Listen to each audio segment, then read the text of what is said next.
Bonsoir mon fan, je suis arrivé. Je m'appelle Mirko et je suis votre professeur.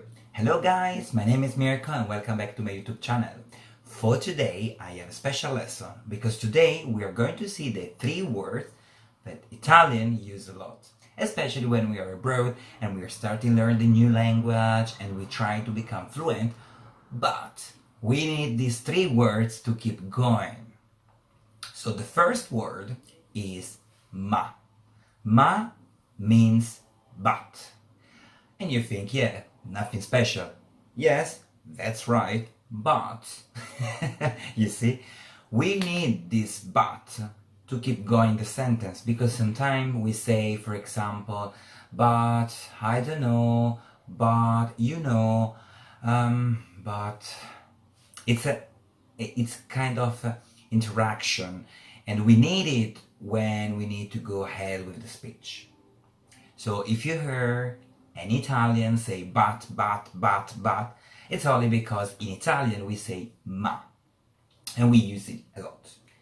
The second word is ancora. Ancora means again. So sometimes, for example, with my colleague is making a mistake, and I think, okay, it's fine, let's keep going. But then he makes again another mistake, and I would say again, because in Italian we say ancora.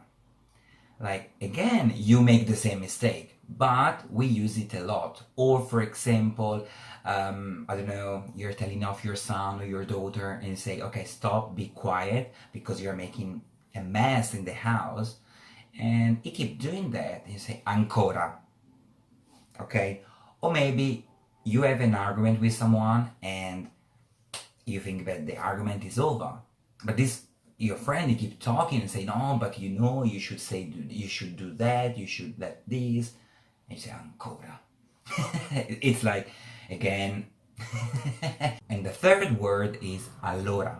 Allora we can translate like so. So we use it in English when you make a speech, and you say so, and so, and so.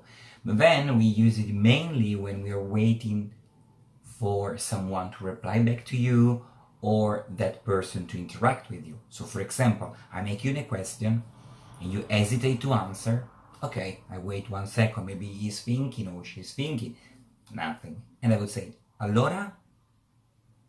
Or for example, I know that my friend is taking an exam today.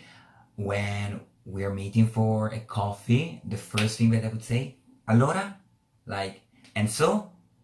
But sometimes also in English, when we try to translate, unfortunately, literally, we say, and so? Like, so, how the exam went, how the exam was. Or, for example, in a more funny way, you would say, e allora? Like when you're waiting, like, I don't know, maybe someone to check you in and you're waiting, there is confusion, you don't understand what's going on, then someone coming, hey allora, are you going to check me in? So these are my 3 special words.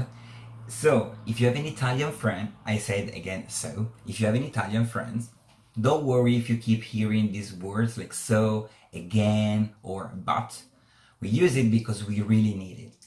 I remember in the past, when I wasn't so fluent in English, I would say ma, also in English, but I would say so fast that maybe you couldn't hear it.